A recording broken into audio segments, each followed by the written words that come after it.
한 사람이 있습니다. 그리고 또 한 사람이 있습니다. 외롭던 두 사람이 만나 우리라는 이름을 얻고 비로소 하나의 세상이 만들어집니다. 그 세상의 이름은 바로 가족입니다. 고된 청춘의 시간을 지나 서로의 언덕이 되어주기로 약속한 영수와 영숙. 두 사람의 이야기는 이제 2부의 문을 열고 새로운 길로 접어듭니다. 이것은 한 남자가 가장이 되고 한 여자가 어미가 되며 이 땅 위에 단단히 뿌리 내려온 바로 우리 모두의 이야기입니다. 그 시절의 결혼은 화려한 예식장도 눈부신 드레스도 없었습니다. 하지만 그곳에는 평생을 지켜낼 무거운 약속이 있었고 서툰 두 사람의 앞날을 걱정하는 부모님의 깊은 눈물이 있었습니다. 양가 부모님을 모신 작은 방 안. 영수는 난생 처음 입어보는 양복이 어색했고 영숙은 수줍어 고개조차 들지 못했습니다. 주례를 맡은 고향 어른의 목소리가 웅웅 귓가를 맴돌았지만 검은 몰이 파풀이 되도록 그 흔한 말이 그날따라 왜 그리 무겁게 들렸을까요? 두 사람이 가진 것은 서로의 손에 끼워준 소박한 금반지 하나가 전부였습니다. 그러나 그 작은 반지 안에는 비바람 부는 세상 속에서 서로의 유일한 지붕이 되어주겠다는 세상 가장 큰 약속이 담겨 있었습니다. 두 사람의 신혼집은 돌아 누우면 발이 닿는 작은 단칸방이었습니다. 밤이면 외풍이 시렸고 빗소리가 양철 지붕을 때리는 소리에 잠을 설치기 일쑤였죠.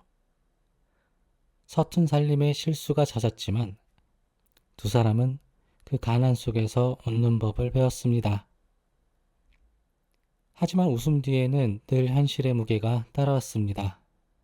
여보, 아무래도 아버님 댁에 보일러를 놔드려야겠소. 알아요. 하지만 이번 달 공과금 내고 나면 밤늦도록 머리를 맞대고 달아빠진 가계부를 들여다보며 깊은 한숨을 쉬는 날들이 더 많았습니다. 그래도 그 방에는 세상 가장 따뜻한 온기가 있었습니다. 바로 밤새 방안을 덮여주던 연탄 한 장의 온기였습니다. 가난했지만 부끄럽지 않았고 불편했지만 불행하지 않았습니다. 서로에게 기댈 어깨가 있다는 것만으로도 두 사람은 세상 가장 큰 부자였습니다. 가난한 신혼의 계절이 지나갈 무렵 두 사람의 작은 세상에 기적과도 같은 선물이 찾아왔습니다. 아내는 지독한 입덧으로 하루에도 몇 번씩 수척해져 갔고 남편은 그런 아내를 위해 서툰 솜씨로 설익은 밥을 지었습니다. 여보, 이 밤중에 어디서 포도를 구해왔소? 그냥 지나가다 보이길래. 사실은 아내가 중얼거린 말을 기억해 두었다가 밤새 서울 시내 과일시장을 모두 뒤져 구해온 것이었습니다. 그리고 10달의 기다림 끝에 마침내 운명의 날이 밝았습니다. 병원 복도를 서성이던 영수의 귀에 우렁찬 아기의 울음소리가 들려왔을 때 세상을 떠나갈 듯 터져나온 그 울음소리.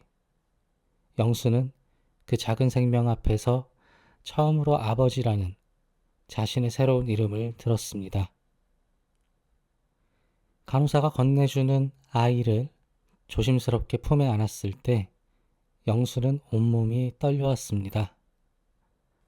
자신을 꼭 닮은 작은 얼굴, 꼬물거리는 10개의 손가락, 세상의 모든 경이로움이 이 작은 품 안에 다 담겨 있는 것 같았습니다. 하지만 가슴 벅찬 감동도 잠시 영수의 어깨 위로 천근만근의 무게가 내려앉았습니다. 내가 이 아이를 잘 키울 수 있을까? 나처럼 배고프게 하지는 않을까? 나처럼 고생시키지는 않을까? 그것은 두려움이었습니다. 한 여자의 남편이 되었을 때와는 또 다른 무게의 무섭고도 성스러운 책임감이었습니다. 그날 이후 영수는 더 이상 자신을 위해 살지 않았습니다. 밤새 끙끙 앓는 아기를 업고 방 안에서 성인은 아내의 뒷모습을 보며 그는 몇 번이고 주먹을 쥐었습니다. 그의 모든 땀방울은 이제 저 작은 생명을 위한 거룩한 기도가 되었습니다. 아이가 태어난 후 두 사람의 삶은 더욱 치열해졌습니다. 영수는 밤낮을 가리지 않고 일했고 영숙은 시장에서 떠리 채소를 사와 악착같이 돈을 모았습니다. 남들 다 가는 유원지 한번, 흔한 외식 한번 하지 않고 낡은 주택 청약 통장에 희망을 차곡차곡 쌓아 올렸습니다. 어느 날 밤 아이가 열이 펄펄 끓어 업고 병원으로 뛰어가던 날 턱없이 모자란 병원비 앞에서 두 사람은 처절한 절망을 느껴야 했습니다. 여보, 우리가 이렇게 살면 안 될 것 같소. 저 아이를 위해서라도. 그날 이후 두 사람은 더욱 허리띠를 졸라맸습니다. 우리 집이라는 세 글자는 고된 삶을 버티게 하는 유일한 주문이었습니다. 그리고 마침내 몇 년의 세월이 흐른 어느 날 영수와 영숙은 낡은 연립주택의 계약서 앞에 앉아 있었습니다. 비록 남들이 보기엔 작고 허름한 집이었지만 두 사람에게는 세상에서 가장 거대하고 찬란한 성이었습니다.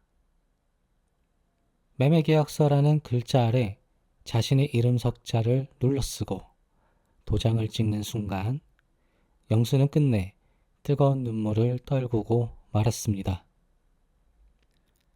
서울에 처음 올라왔을 때의 서러움, 멸시와 배고픔, 밤낮 없이 흘렸던 땀방울들이 주마등처럼 스쳐 지나갔습니다.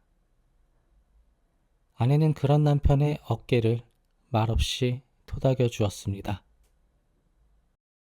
이 집의 모든 벽에는 두 사람의 땀이, 모든 창문에는 두 사람의 눈물이, 모든 바닥에는 두 사람의 희망이 새겨져 있었습니다. 아빠, 이제 우리 안 쫓겨나? 아이의 순진한 물음에 두 사람은 웃음과 눈물을 함께 터뜨렸습니다. 내 집이 생긴 후 영수의 집에는 또 하나의 새로운 식구가 들어왔습니다. 아내의 핀잔을 들어가며 몇 달치 월급을 쏟아부어 장만한 금성 텔레비전이었습니다. 아니, 이 비싼 걸 왜 샀소? 애들한테 더 넓은 세상을 보여줘야지. 영수는 그렇게라도 가족에게 자신의 사랑을 증명하고 싶었습니다. 텔레비전이 있는 집이 동네에 몇 없던 시절, 저녁 시간이 되면 영수의 집은 동네 사랑방이 되었습니다. 어른아이 할 거 없이 좁은 거실에 옹기종기 모여 앉아 여로를 보며 함께 울었고 김일 선수의 박치기를 보며 함께 열광했습니다. 브라운관 속 네모난 세상은 고된 현실을 잠시 잊게 해주는 유일한 탈출구였습니다. 그러던 1983년의 어느 날 텔레비전은 온 국민을 하나로 만들었습니다. KBS 특별 생방송 이산가족을 찾습니다. 수십 년간 가슴에 묻어두었던 이름들을 목 놓아 부르며 서로를 부둥켜 안고 오열하는 그 모습에 영수의 집 거실은 눈물바다가 되었습니다. 전쟁을 겪지 않은 세대들은 이해할 수 없는 그 아픔. 영수와 동네 사람들은 TV 속의 그들을 보며 마치 자신의 일처럼 함께 울어주었습니다. 텔레비전은 단순한 가전제품이 아니라 그렇게 서로의 아픔을 나누고 시대를 함께 위로하는 따뜻한 공동체였습니다. 80년대 후반 대한민국에는 마이카 열풍이 불기 시작했습니다. 영수 역시 몇 년간 돈을 모아 인생의 첫 번째 자동차 포니 한 대를 장만했습니다. 비닐도 채 뜯지 않은 채 차 앞에 서서 영수는 몇 번이고 자동차를 쓰다듬었습니다. 이 작은 쇳덩이가 그에게는 성공의 증표이자 가족을 더 넓은 세상으로 데려다줄 희망의 날개처럼 느껴졌습니다. 아내는 이걸 어떻게 몰고 다니려고 그러냐며 걱정했지만 아이들의 눈은 세상 가장 멋진 장난감을 보는 듯 반짝였습니다. 그리고 그해 여름 영수의 가족은 처음으로 자동차를 타고 가족여행을 떠났습니다. 목적지는 강원도의 푸른 동해바다. 아내는 새벽부터 김밥을 쌌고 아이들은 뒷좌석에서 신나게 노래를 불렀습니다. 아버지가 운전하는 차를 타고 떠나는 첫 여행. 창밖으로 스쳐 지나가는 모든 풍경이 아이들에게는 신기한 그림책 같았습니다. 모래사장에서 아이들과 함께 모래성을 쌓고 짭짤한 바닷바람을 맞으며 아버지 영수는 생각했습니다.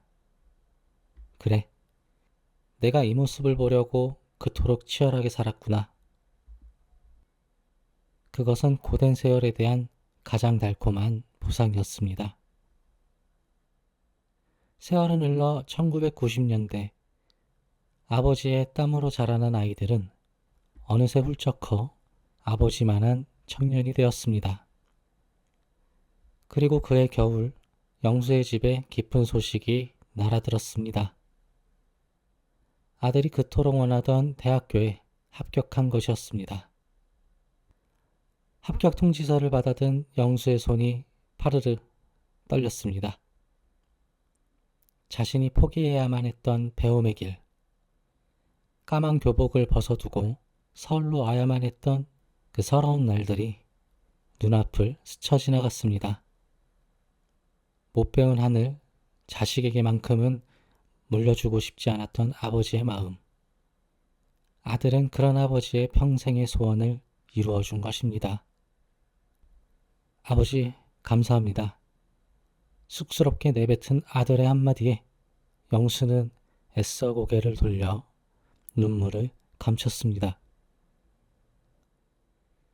그날 영수의 집에서는 큰 잔치가 열렸습니다. 이웃사촌 모두가 찾아와 마치 자신의 일처럼 함께 기뻐해 주었습니다. 아이고, 영수 아버지, 자식 농사 한번 잘 지었네. 쏟아지는 칭찬 속에서 영수는 쑥스러운 듯 웃으며 막걸리 잔을 비웠습니다.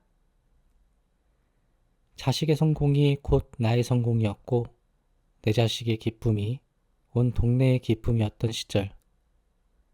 아버지 영수는 자신의 인생이 결코 헛되지 않았음을 아들의 빛나는 미래를 통해 확인하고 있었습니다.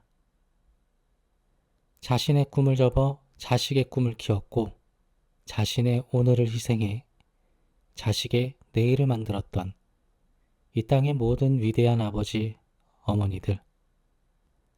당신들의 땀과 눈물이 있었기에 우리의 오늘은 존재할 수 있었습니다. 여러분의 인생에서 내 집을 처음 장만했던 그날의 감격은 어떠셨나요?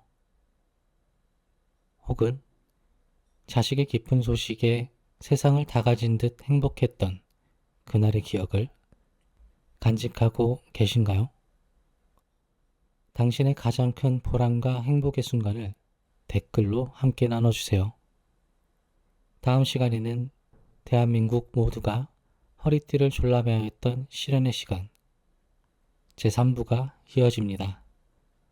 오늘도 당신의 위대한 여정과 함께 할 수 있어 진심으로 영광이었습니다.